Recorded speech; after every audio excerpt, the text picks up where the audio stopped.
పోతున్నారండి. ఇప్పుడు పైసలు పెట్టిన మా పురుషులకు టికెట్లే దొరకాలి, సీట్లు దొరకడం లేదు. అందులో ఉన్న వాళ్ళకి కూడా బస్సులో కూడా పెంచాలి. రెండవది వీళ్ళకి కట్ చేస్తే అది డెఫినెట్ గా ఇప్పుడు మహిళా సాధికారితకు ఈ బస్సులే ప్రధానం కాదు కదా, మనకి అన్ని కూడా చూడాల్సినటువంటి అవసరం ఉంది. రైట్ రైట్ మానవతారయ్య గారు, మీరు చెప్పండి. ఈ ఎస్సీ వర్గీకరణ, బీసీలకు 42% రిజర్వేషన్లు, ముసాయిదా బిల్లుకు కేబినెట్ ఆమోదం, ఏంటి ఈ కులాల పంచాయతీ మీకు అడ్వాంటేజ్ అవుతుంది అనుకుంటే కుంపటిలా మారినట్టు అనిపిస్తుంది?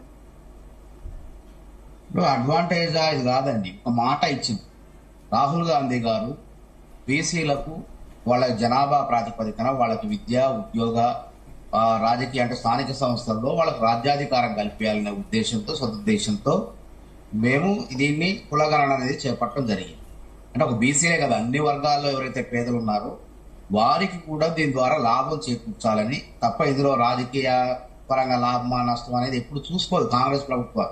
అధికారం ఉన్నా లేకపోయినా ఇచ్చిన మాట ఉంటే దానికి కట్టుబడి దానికోసం పోట్లాడుతుంటుంది. అధికారం వస్తే అమలు చేస్తుంది. ఇప్పటి వరకు బీసీలకు కానీ అన్ని వర్గాల వాళ్ళకు కూడా న్యాయం చేసినటువంటి పార్టీ, సామాజిక న్యాయం చేసినటువంటి పార్టీ కాంగ్రెస్ పార్టీ. అన్ని పార్టీ కూడా ఆదర్శవంతమైన పార్టీ. అందులో అనుగుణంగానే ఇప్పుడు అధికారంలో ఉన్న తెలంగాణలో రాహుల్ గాంధీ గారి ఆదేశాల మేరకు వారు ఇచ్చిన మాట ప్రకారం ముఖ్యమంత్రి రేవంత్ రెడ్డి గారు సమర్థవంతంగా పనిచేసి కులగణన కార్యక్రమాన్ని చేపట్టారు. దాన్ని రేపు 12వ తారీఖు జరిగే కేబినెట్ ఆమోదించింది. దాన్ని రేపు 12వ తారీఖు జరిగే అసెంబ్లీ 12, 13 రేపు జరిగే అసెంబ్లీ సమావేశాల్లో అసెంబ్లీలో మొత్తం చర్చ జరిపి చట్టబద్ధంగా ఆమోదింపజేసి దాన్ని ఆ బిల్లు మరి చట్టబద్ధం చేయాలంటే 9వ రాజ్యాంగంలో 9వ షెడ్యూల్లో చేర్చాలి. తమిళనాడులో కూడా 69 సుప్రీంకోర్టు ఏం చెప్పింది, 50% రిజర్వేషన్లు మించొద్దని. మన దగ్గర మించే అవకాశం.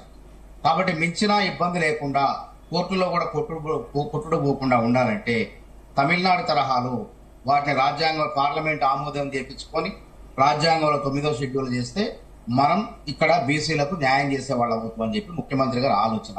అఖిల పక్షాన్ని ఢిల్లీ కూడా తీసుకుపోయి మరి ఆ ఢిల్లీ పోయిన తర్వాత రాహుల్ గాంధీ గారు కాంగ్రెస్ పక్షాలు ఉంటాయి, కాంగ్రెస్ భాగస్వామ్య పక్షాలతో పాటు బీజేపీ నాయకత్వం, ఇతర నాయకత్వం కూడా దీనికి ఆమోదం తెలపాలి. పార్లమెంట్ లో బిల్లు చట్టబద్ధం కావాలి. ఇదొక ప్రక్రియ. అదేవిధంగా ఎస్సీ వర్గీకరణ ఏ రాష్ట్రం కూడా ముందుకు రాలేదు. మొట్టమొదట ముఖ్యమంత్రి రేవంత్ రెడ్డి గారే నేను చేస్తా, ఆ తీర్పును అమలు చేస్తా అని చెప్పేసి ఒక ఏకసభ్య కమిషన్ వేసి ఇష్టం వచ్చినట్టు చేయడం కాదు కాబట్టి రాజ్యాంగబద్ధంగా చేయాలంటే కమిషన్ ద్వారానే ఇట్లాంటి రిజర్వేషన్లు అమలు చేయాలి. కాబట్టి సుప్రీంకోర్టు తీర్పును అనుసరిస్తూ వారు దానిన్న కేబినెట్ లో కూడా కమిషన్ తీర్పును కేబినెట్ లో కూడా ఆమోదింపజేశారు. రేపు జరిగే అసెంబ్లీ సమావేశాల్లో కూడా దీన్ని చట్టబద్ధం అసెంబ్లీలో ప్రవేశపెట్టి ఆమోదింపజేసి చట్టబద్ధం చేయబోతున్నారు. ఈ విధంగా అనేక అంశాలు వచ్చినాయి, చర్చకు వచ్చింది. ఒకటే కాదు, అదేవిధంగా విలేజ్ స్థాయిలో ఉన్నటువంటి విలేజ్ లెవెల్ ఆఫీసర్స్ అంటే గ్రామ పాలన అధికారులు 10,954 ఉద్యోగాల సృష్టి అందులో. అదేవిధంగా పాత వాళ్ళకు విఆర్ఓలకు వాళ్ళకు అవకాశం, మిగిలిపోయిన ఉద్యోగాలు నిరుద్యోగులతో భర్తీ చేయటం. అదేవిధంగా కొత్తగా ఏర్పాటు చేసిన మండల రెవెన్యూ డివిజన్లు పేరుకే కేటాయించారు, ఏర్పాటు చేశారు కానీ అందులో సిబ్బంది లేదు. వాటికి కూడా 361 మంది సిబ్బంది ఆమోదం, నియామకానికి ఆమోదం. అదేవిధంగా గురుకులాల్లో 465 ఉద్యోగాలు, అందులో పార్ట్ టైం పర్మనెంట్ ఉద్యోగాలు 300 ఉంటే ఒక 160 అవుట్ సోర్సింగ్ పద్ధతిలో తాత్కాలికంగా వాళ్ళని తీసుకునేటువంటి ఏర్పాట్లు. ఇట్లా ఈ రకంగా నిన్న ఆమోదం కేబినెట్ ఆమోదం. అదేవిధంగా ఇందిరా శక్తి మహిళా సంఘాలు ఉన్నాయి, వాటిలో సంస్కరణ చేపట్టారు. ఏంటంటే గతంలో 65 సంవత్సరాలు దాటిన వాళ్ళకి అందులోంచి నిష్క్రమించే అవకాశం మహిళలకి, మళ్ళీ కొత్త వాళ్ళని చేర్చుకోవాలి. 18 సంవత్సరాల నుంచి 60 సంవత్సరాల వాళ్ళు మహిళా సంఘాల్లో వివిధ గ్రూపుల్లో సభ్యులుగా ఉండేవాళ్ళు. ఈ మహిళా సంఘాలు అంటే ఒక గొడుగు కింద తీసుకోవాలి. ఇప్పుడు వేరు సంఘాలు ఉన్నాయి కాబట్టి ఒక గొడుగు కింద తీసుకొచ్చేసి వాళ్ళ యొక్క వయో పరిమితిని సడలించాలనే ఉద్దేశంతో 60 సంవత్సరాల వరకు పెంచడం జరిగింది సభ్యులు. అదేవిధంగా 18 సంవత్సరాల వరకు ఉంది, 18 సంవత్సరాల నుంచి 60 సంవత్సరాల వరకు మాత్రమే ఉంది. దాన్ని 15 సంవత్సరాల నుంచి 65 సంవత్సరాల వరకు చేయాలనేటువంటి ఆలోచన ప్రభుత్వం నిన్న కేబినెట్ కూడా ఆమోదం తెలిపింది.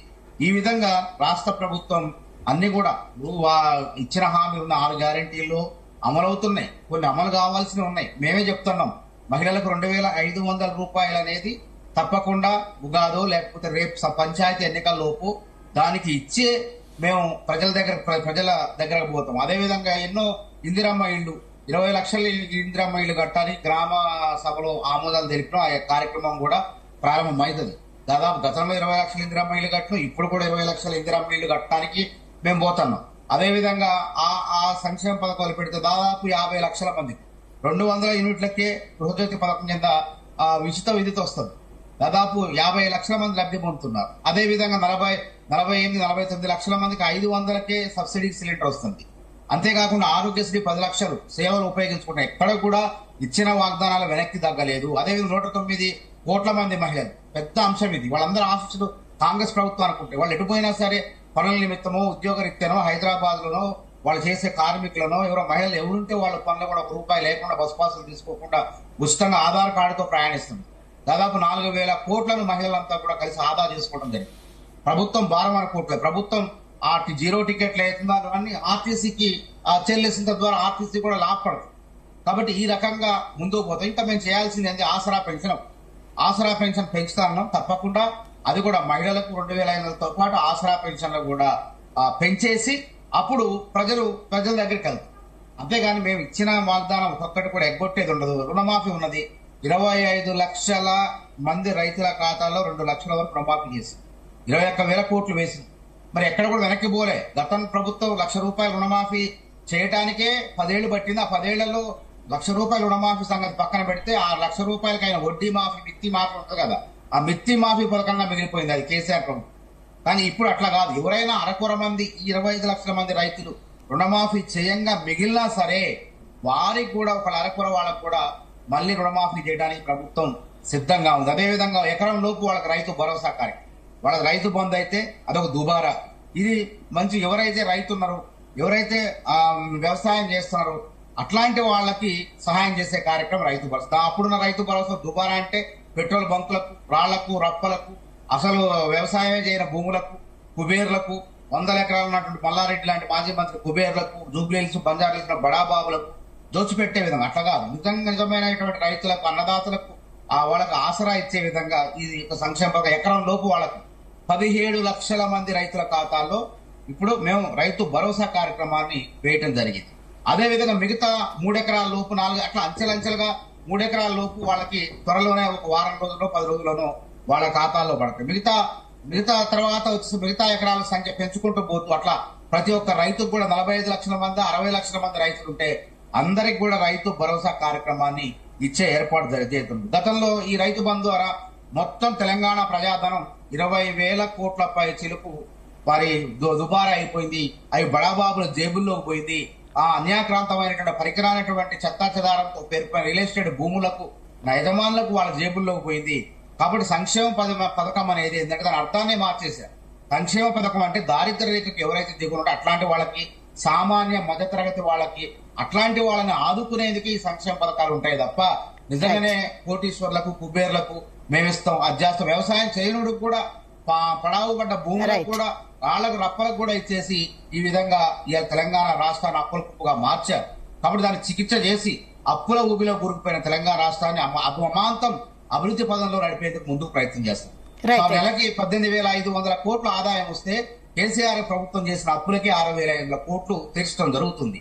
మిగతా 6,500 కోట్ల జీతభత్యాలకు ప్రభుత్వ పరిధిలో ఉన్నటువంటి అన్ని శాఖల్లో 3.5 లక్షల మంది శాశ్వత ఉద్యోగులు, మొత్తం కలిపి 9 లక్షల మంది ఉద్యోగులు వాళ్ళ జీతభత్యాలకు వాటికి సరిపోతుంది. మిగిలిన డబ్బులు